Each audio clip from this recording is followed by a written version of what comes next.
Now, the Coen brothers aren't typically known as story-driven directors. You only have to look at movies like The Big Lebowski, Raising Arizona, and Oh Brother Where Art Thou to quickly see that the story is merely a backdrop for the characters that populate the screen. And so, with No Country for Old Men, there is a strong argument for this movie being the most story-driven of their careers. The plot begins from the perspective of hitman Anton Chigurh, played by Javier Bardem. We eventually cut to Josh Brolin's character, Llewellyn Moss, who comes across a briefcase of money in the desert following a drug deal that went south. From this point onwards, the movie turns into a cat and mouse story, with Chigurh doing whatever it takes to retrieve the money that belongs to him. However, for anyone who gets joy out of the meaning of the movie, we'll tell you that the cat and mouse story only forms one layer of No Country, as we'll discuss throughout this video. Due to the Coen's decision to not use a lot of dialogue for the characters, as well as a lack of a musical score, leads to a movie where sound design really comes into play. An example of this is the scene where Moss is being chased by Chigurh's cronies after the former returns to the area where he first retrieved the money. What I love about this set piece is how the Coens isolate key sounds to make us feel the tension that Moss is experiencing. From the roaring sound of the truck,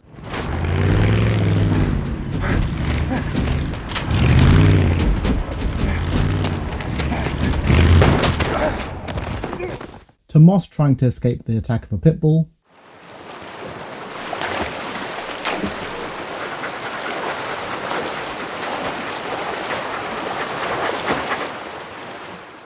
these isolation of sounds all feed into the fear that we as an audience have for Moss. It's clear that the Coens put a lot of care into the sound design of the movie. This was by carefully knowing when to use sounds, and just as importantly knowing when not to use any at all of which play into the themes of fear and suspense. These techniques go back to the basics of filmmaking, which is to show your audience what the characters are feeling, rather than spoon-feeding them answers that they're capable of deciphering on their own.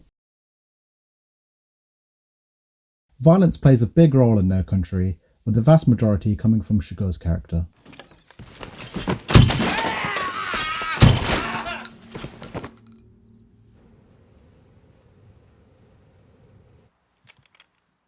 While these scenes come and go throughout the movie, perhaps the standout is the first encounter between Chigurh and Moss. The Coens avoid the temptation to use stereotypes that one would typically find in a Western movie, though the movie clearly has its roots in the genre. Instead, they use their indie sensibilities to delay the moment when these characters first meet. They adopt Alfred Hitchcock's theory of suspense, which he explains as the following. 4 people are sitting around a table, talking about baseball, whatever you like. 5 minutes of it, very dull. Suddenly, a bomb goes off, blows the people to smithereens. What do the audience have? 10 seconds of shock. Now take the same scene and tell the audience there is a bomb under that table and will go off in 5 minutes. Well, the whole emotion of the audience is totally different because you've given them that information. Let's apply Hitchcock's theory to the scene in question. If, for example, Chigurh was to shoot Moss at the beginning of the scene, after Moss finds the tracking device in the briefcase, there would be an initial shock in seeing Moss wounded. The downside that comes with this is that any tension built up beforehand goes out the window, and thus what follows becomes your standard villain trying to hurt the hero. However, the Coens know that the anticipation of violence is more terrifying than the act itself. As a viewer, having the knowledge that Chigurh is indeed the man outside of Moss's door, but importantly, not knowing when he'll attack Moss, creates an unpredictability for whether Moss will make it out alive or not.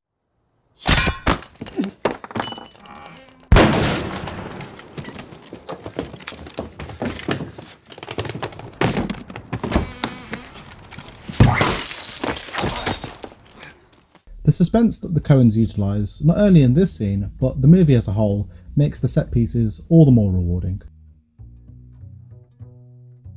The movie's minimalism in sound design and violence also extends to its characters. The focal character in this regard is Anton Chigurh, where parallels to the T-1000 from Terminator 2 can be drawn. In the case of both characters, the power of facial expressions and body language alone tells us all you need to know about these characters without a single word being uttered. The first look at Chigurh comes at the beginning of the movie when he's brought into custody by a cop before he manages to escape. We get a top-down perspective of Chigurh viciously strangling the cop without any guilt, as he has the look of the devil on his face.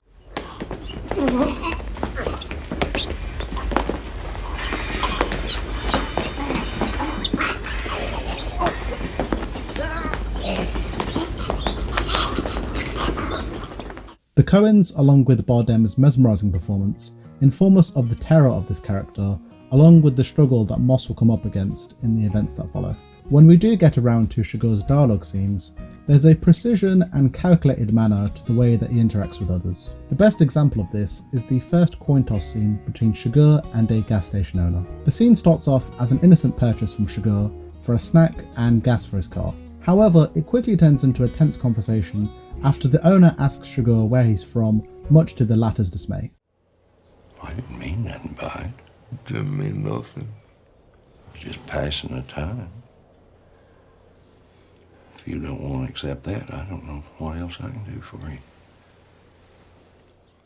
The dismay from Chigurh to the owner shows his lack of compassion for people, as he's very much a character that looks to avoid human connection at every possible moment. The change of expression from the owner, from confidence to fear, tells us that Chigurh's few words, along with his jarring appearance, his minimalism, if you will, is enough to strike fear into pretty much anyone that he encounters. What follows is the owner becoming increasingly flustered and at a loss for words as he's suddenly in a rush to close the shop. The conclusion of the scene, where Chigurh asks the owner to call heads or tails with his life on the line, is perhaps the most revealing of his character. You know what we're calling it for here? You need to call it. I can't call it for you. Well, it wouldn't be fair. I didn't put nothing up. Yes, you did.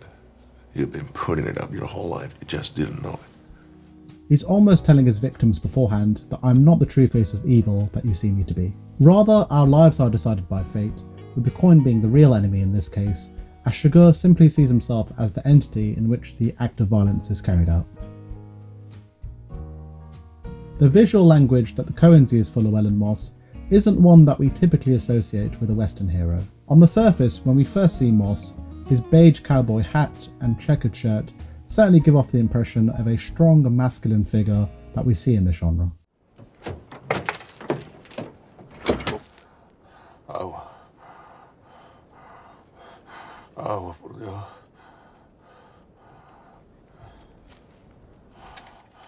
Moss is anything but those things, as he's nothing more than an honest working man who just so happens to be a figure of circumstance when he comes across the briefcase of money.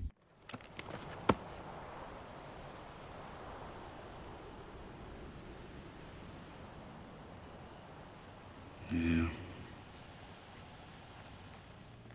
This choice in the depiction of Moss goes back to the Coen subverting expectations. This is for how Moss, in many ways, is out of his depth with the situation he's faced with, and who, despite his military service for his country, is no more equipped in dealing with Chigurh than any ordinary civilian. The movie's antithesis of the archetypal hero also extends to Sheriff Ed Tom Bell, played by Tommy Lee Jones. Western heroes tend to have a resilience and desire to catch the villain, no matter the cost involved.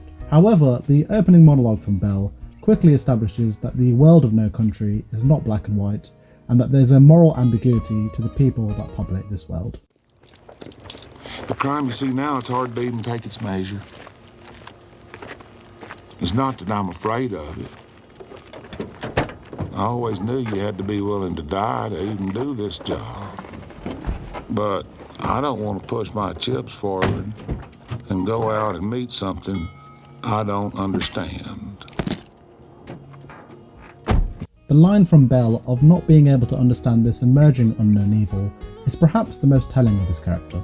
It lets us know that Bell's motivations for being a cop are born out of selfish reasons, namely his desire to not go out of his way to uncover this evil, in this case, Anton Chigurh. The depiction of both Moss and Bell as flawed human beings informs us that these forces of good are not to be relied upon in the hunt to capture Chigurh. On a deeper level, the Coens are telling the audience that law enforcement, along with good, honest people, in many cases don't have the interests of others in mind. Rather, the supposed forces of good will often put their personal desires first, before the safety and well-being of the general public.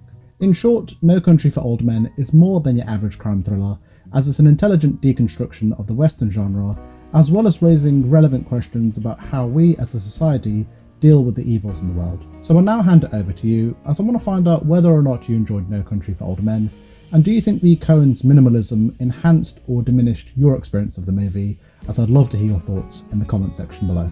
Also, if you're a big fan of movies like myself, then be sure to hit the like and subscribe buttons, along with the notification bell to keep up to date with my latest videos. Thank you guys for watching, and as always, I'll see you in the next one.